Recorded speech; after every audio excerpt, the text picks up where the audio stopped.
Hello मित्रों, कृपया video को अंत तक जरूर देखें। को मेरा सादर प्रणाम। हमारे YouTube चैनल गोविंद लीला में आपका स्वागत है।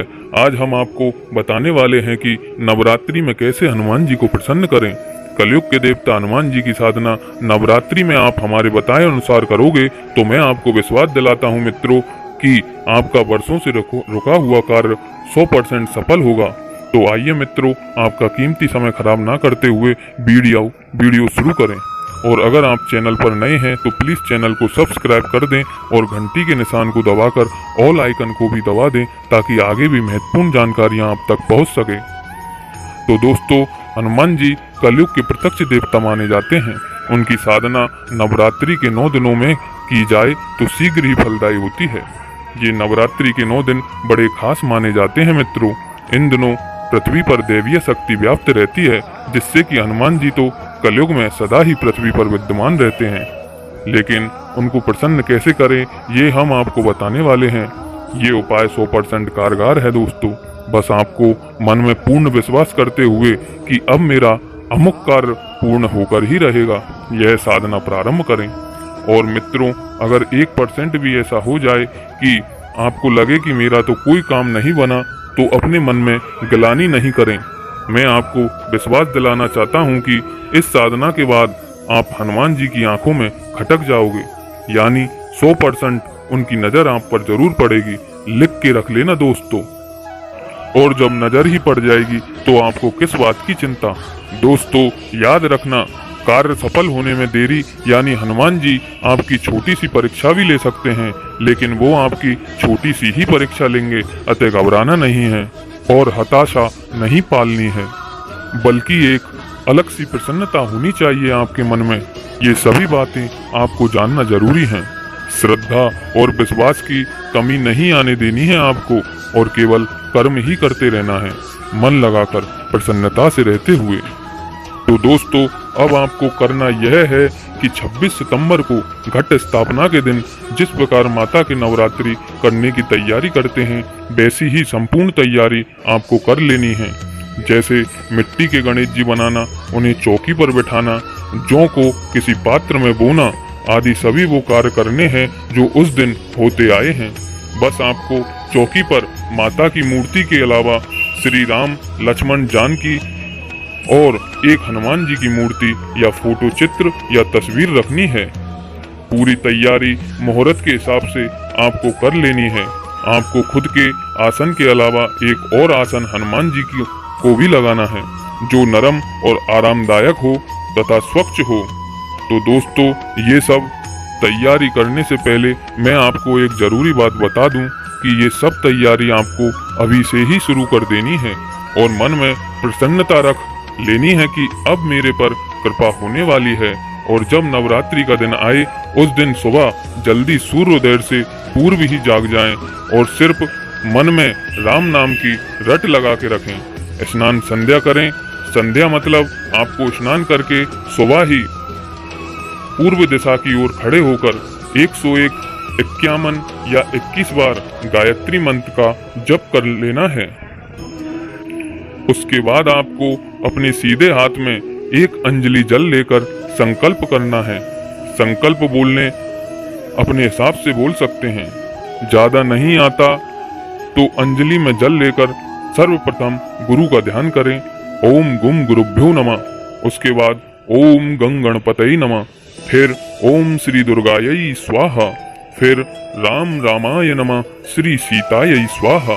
और अंत में ओम ह्रीम हनुमंते रामदूताय नमः का उच्चारण करते हुए कहना है कि हे बजरंगबली, अपना नाम और गोत्र का उच्चारण करके मैं आज से 9 दिनों तक आपकी सेवा में हूँ और सीताराम जी की कृपा से मेरा कार्य सफल हो गए। ऐसा कहकर हाथ का जल पृथ्वी पर छोड़ दें दोस्तों। और अब से मन ही मन जितना हो सके जय सिया राम बोल के रहना है। मुहूर्त के समय की प्रतीक्षा करते हुए मन में प्रसन्नता का माहौल बनाएं, क्योंकि अब आपका कार्य सफल होने वाला है। ऐसी पूर्ण भावना रखें। फिर मुहूर्त के समय अखंड 9 दिनों तक जलने वाला घी का या तिली के तेल का दीपक जलाएं और आसन पर बैठ जाएं। और एक आसन सामने या बगल में और लगा दें। फिर पूजा आरंभ करें। सुगंधित धूप जला दें। पहले गुरुदेव की स्तुति गुरुर ब्रह्मा गुरुर विष्णु गुरुदेव और महेश्वराय गुरु साक्षात पर ब्रह्म तस्मै श्री गुरुवे नमः बोलकर गुरुदेव को प्रणाम करें।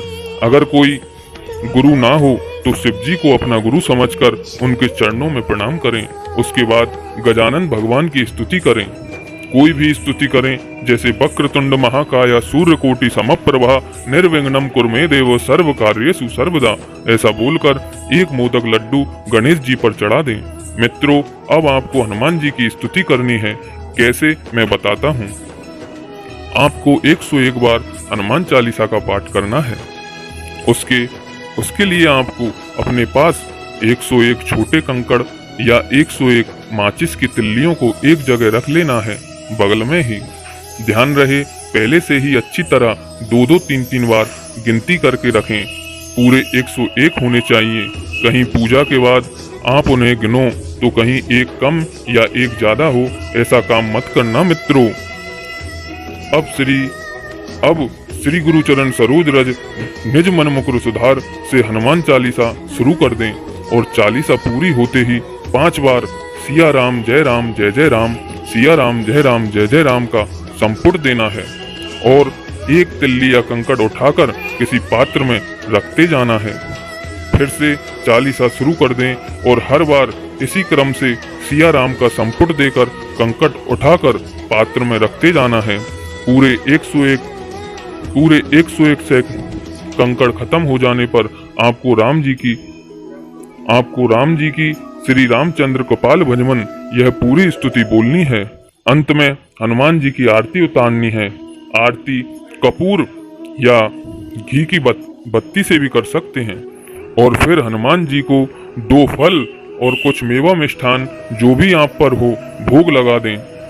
बाद में धरती पर लेटकर साष्टांग प्रणाम करें और खड़े हो जाएं। मित्रों, अब एक जरूरी ध्यान देने योग्य बात यह है कि चालीसा का पाठ थोड़ी गति में करें।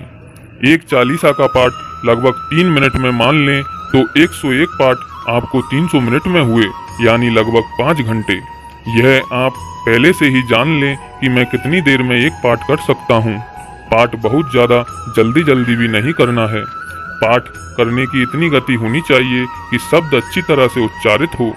मित्रों, अगर आप लगातार 5 घंटे नहीं बैठ सकते हो तो 51 पाठ सुबह और 51 पाठ संध्या को कर सकते हैं। आपको और भी आसानी होगी और उसका फल भी बराबर ही होगा। 9 दिन पूर्ण होने के बाद कन्याओं को या छोटे बच्चों को 5, 11, 21 की संख्या में भोजन कराएं और हो सके तो एक ब्राह्मण को भी भोजन करा दें। किसी गरीब को भिक्षा भी दें। सभी कार्य पूर्ण करके हनुमान जी के समक्ष अपनी मनोकामना बोल दें। अब दोस्तों, बात आती है कार्य पूर्ण होने की, तो 99% आपका मनोरथ पूर्ण हो जाएगा, यह मेरा दावा है। अगर 1% में आपका मनोरथ पूर्ण नहीं हुआ तो दोस्तों निराश नहीं होना है। आपको मंगलवार और शनिवार के दिन जितना हो सके 1, 5, 7 या 11 बार दोबारा पाठ शुरू कर देना है। अब से आपको यही करते रहना है जब तक कि हनुमान जी विवश ना हो जाए आपका मनोरथ पूर्ण करने के लिए। क्योंकि दोस्तों, नवरात्रि पूर्ण होने के बाद अगर आपका मनोरथ पूर्ण नहीं होता है तो कोई विशिष्ट अड़चन ही होगी। परंतु मेरे बताए अनुसार अब आपको हनुमान जी का पीछा नहीं छोड़ना है। मित्रों, मैंने आपको पहले ही बोला है कि हनुमान जी आपकी छोटी छोटी परीक्षा ले सकते हैं, परंतु अंत में आप खुद परिणाम देख लेना। तो मित्रों, हमारे द्वारा प्राप्त जानकारी आपको कैसी लगी कृपया कमेंट करके बताना।